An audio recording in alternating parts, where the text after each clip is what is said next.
안녕하세요. 원더블TV입니다. 최근 원피스 1043화를 통해 루피의 고무고무 열매 각성과 함께 제2의 조이보이가 돌아왔다는 엄청난 떡밥이 뿌려졌었는데, 그래서 오늘의 영상은 루피가 왜 조이보이가 될 수 있었는가 하는 주제로 분석을 해보도록 하겠습니다. 참고로 이 분석 영상은 저의 개인적인 생각과 원피스 세계관 정보들을 참고해 제작을 한 것이니 그냥 재미있게 봐주시면 감사하겠습니다. 분석의 시작으로 원피스 세계관의 최대의 떡밥 인물인 조이보이에 대해서 간략하게 얘기를 해보자면, 조이보이라는 인물은 최소 800년 전의 공백의 100년 시기에 살았었고, 생전 조이보이는 포네그리프를 통해 고대 병기의 위치나 역사의 진실을 적어놓거나 공백의 100년에서는 세계 정부의 마지막 보스로 언급되고 있는 임이라는 존재와 싸운 것으로 여겨지고 있으며, 또한 마지막 섬인 라프텔에는 눈물이 나올 정도로 웃음이 나오는 어마어마한 보물을, 즉 원피스라고 불리는 보물을 남겨두었을 정도로 순수하고 엉뚱한 인물이었다는 것을 알 수 있었습니다. 그렇다면 현재 몇백 년이 지나고 나서 루피가 갑자기 조이보이로 각성을 하게 될 수 있었던 이유는 무엇일까요? 이것은 조이보이가 되기 위한 중요한 키포인트들을 루피가 전부 지니고 있었기에 가능했던 것이라고 가설을 세워볼 수 있었는데, 즉 조이보이가 되기 위한 키포인트들을 나열해보자면, 본인의 의지가 담긴 밀짚모자, 지배가 아닌 태양의 신 니카라고 불릴 정도의 사람들을 해방해주는 자유로운 성향, 전투조차 즐길 수 있는 어린아이 같은 순수한 성격과 고무고 무열매의 능력, 고대병기 포세이돈이라는 해양류의 왕의 존재 및 와노쿠니 쇼군의 존재 여부가 필요하다는 것을 생각해 볼 수 있을 것 같습니다. 만약에 이 가설들이 맞는다고 하면 골드로저는 조이보이의 후보자들을 나타날 수 있게 환경을 만들었던 개척자 역할을 하는 인물이었다는 것으로 생각해 볼 수 있는데, 마지막 섬인 라프텔에 당도했을 당시 로저는 본인들은 너무 빨랐다고 언급을 했었고, 그 당시 로저는 조이보이가 될 수 있을 만한 밀짚모자를 쓰고 있는 순수하고 지배를 원하지 않는, 전투조차도 파티 상황처럼 즐기면서 할 수 있는 자유로운 성격의 인물인 것과 함께 와노쿠니의 쇼군이 대산에 오뎅이 동료로 들어오면서도 고무고무 열매를 먹은 능력자였다는 것으로 가설을 세워보자면, 마지막 섬에서 조이보이가 남긴 보물 원피스를 발견했을 당시에는 고대병기 포세이돈인 시라우시가 태어나기 십수년 전이었기에, 그곳에 적혀있던 역사를 통해서 보자면 본인은 조만간 죽을 사람이었기에 조이보이가 될 수 없다는 걸 깨달아 스스로 해군에 자수를 해 마지막 생명을 불태워 조이보이의 후보자들이 바다로 나오게 하는 배회적 시대를 만든 것이라고 설명할 수 있을 것 같습니다. 또한 골드로저를 이어서 두 번째 밀짚모자의 주인인 샹크스 역시 조이보이가 될 수는 없었던, 제2의 조이보이인 루피를 찾기까지의 대적 시대를 이어주는 중간다리 역할을 하는 인물이었다는 것으로 생각해 볼 수 있는데, 아마도 과거 로저는 해적 연습생 시절의 샹크스를 보면서 본인의 어릴 적 모습과 성격이 똑같다고 생각하여 본인의 밀짚모자를 넘겨주며 본인의 의지를 잇는 후계자로 생각했을 것 같습니다.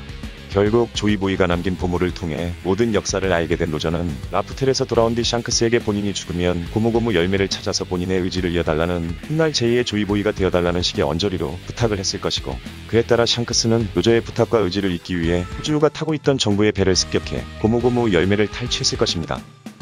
그러나 훗날 카이도와 더불어 조이보이의 존재를 알게 된 샹크스 본인은 로저가 죽은 뒤 어른이 되었고, 로저의 바램대로 고무고무 열매를 탈취하긴 했지만 본인은 사왕이라는 위대한 존재가 되고 어른이 되면서 어린아이처럼 순수한 성격을 가졌던 골드로저처럼, 즉 조이보이라는 인물에 어울리지 않는다는 걸 깨달았을 겁니다. 아마도 샹크스 본인은 어른이 되면서 수많은 전투를 치르며 전투 상황을 파티하는 것처럼 즐거워하던 어릴 적 순수함을 잃었고, 그 결과 원피스 1화에서는 샹크스의 부하러 키루가 산적의 머리를 바로 총으로 쏴버려 사살을 해버리는 장면이 나오면서도 흰수염의 장례식에선 로저의 행동을 이해할 수 없다는 식의 언급 또한 나왔었기에, 순수함을 잃은 본인의 뒤를 이어줄 골드로저의 의지를 이어줄 중간다리 역할로서 제2의 조이보이가 될 수 있는 또 다른 인물을 찾고 있었을 것입니다.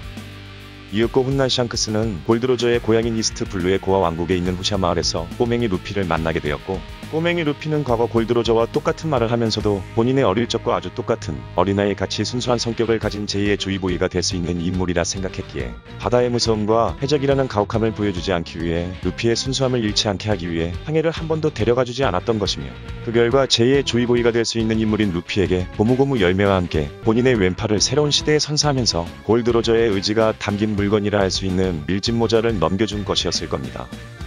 마지막으로 샹크스에 이어서 세 번째 밀짚모자의 주인이자 제2의 조이보이가 된 루피는 대적 시대에서 정착한 정착자로서 여행을 지속해오다가, 훗날 미래에서는 전대 조이보이 대신 세계 정부와의 싸움에서 이겨 모든 사람들이 자유롭게 살아갈 수 있는 세계를 창조하는 역할을 하는 인물이 될 것이라고 볼 수 있을 것 같은데, 현재 오로성이 두려워하던 열매라고 추측이 되고 있는 고무고무 열매의 각성이 시작되면서 그와 동시에 제2의 조이보이로서도 각성하여 그에 걸맞는 전투로 카이도를 쓰러뜨리고 와노쿠니 전쟁의 승리를 거둘 것이며, 나중에는 모든 고대병기를 이용해 레드라인을 무너뜨리게 될 것입니다. 그에 따라 마담 셜리의 예언처럼 레드라인의 심해 1만 미터에 위치한 어인섬의 멸망이 이뤄오게 되어 모든 어인의 주민들이 노아라는 약속의 배를 타고 바다 위로 이주를 하게 될 것이며, 또한 레드라인이 무너졌기에 모든 바다가 연결되는 모든 사람들이 자유롭게 바다를 누빌 수 있는 세상이 창조될 것 같습니다.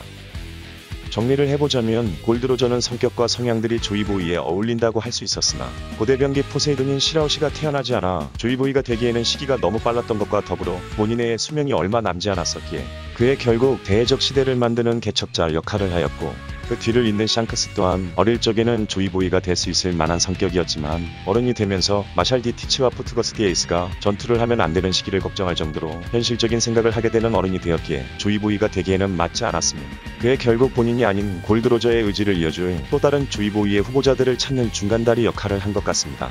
그러나 고무고무 열매를 먹은 능력자인 루피는 해적왕 골드로저와 같이 지배를 원하지 않는 자유로운 성격인 것과 함께 평소에도 물론 전투하는 상황에서조차도 파티를 하는 것처럼 즐기는 성향이었고, 에이스가 죽은 뒤 2년 후에는 죽음이라는 현실을 극복하여 여전히 본인의 목표라고 외치는 해적왕을 동경하면서 목표로 하는 순수함을 잃지 않고 있었습니다. 또한 고대병기 포세이돈이라고 할 수 있는 시라오시와의 인연과 훗날 오뎅의 뒤를 이어 와노쿠니의 쇼군이 될 예정인 약 800년 전 조이보이 동료라고 예상되고 있는 토키의 핏줄을 이어받은, 나아가 조이보이의 동료라고 밝혀진 지니샤의 목소리를 들을 수 있는 모모노스케와의 인연 또한 있었기 때문에 고무고무 열매의 각성이라고 할 수 있는, 즉 태양의 신니카라고 불릴 수 있는 인물로서 사람들을 구원해주고 고뇌를 해방해주는 제2의 조이보이로서의 각성이 이루어질 수 있었던 것 같습니다.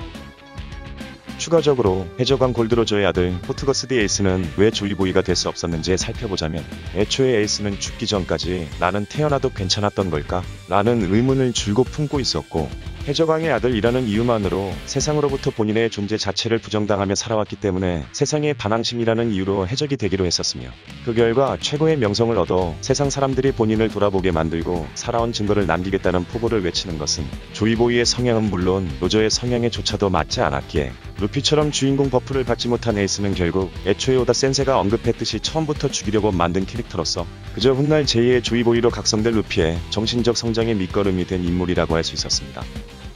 과연 루피가 제2의 조이보이가 될 수 있었던 이유는 무엇일까요? 저의 의견대로 키포인트들의 존재 여부 때문이 맞을 것인지 아니면 또 다른 이유가 있을 것인지 앞으로의 원피스 전개를 통해서 알아볼 수 있을 것 같습니다.